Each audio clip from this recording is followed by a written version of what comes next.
Hi, I'm John and welcome to the SmartAccess demonstration area. We're here to make a series of films for you to help run the gates.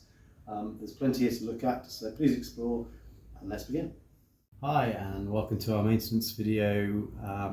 We're going to be covering the Samson closers that fit your modular gates, and what we're going to cover is how you can adjust them for speed of closing.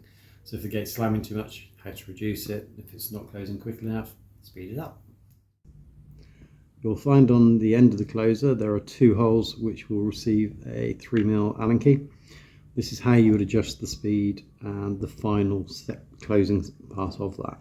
So the bottom one here adjusts the speed of the gate overall on the close, and the top one will adjust what they call the snap, which is basically that final bit of closing to ensure that the latch is engaged and the gate's locked. Right, on the other end of the closer you'll find that the arm where it attaches to the gate, there's an adjustment on here as well. This is purely for the torque of that closer. So you'll find that if you've got a large gate you need less torque, if it's a smaller gate you'll need more torque. It's much more of an installation point of view rather than the general maintenance, but if you are having problems closing the gate, this may help.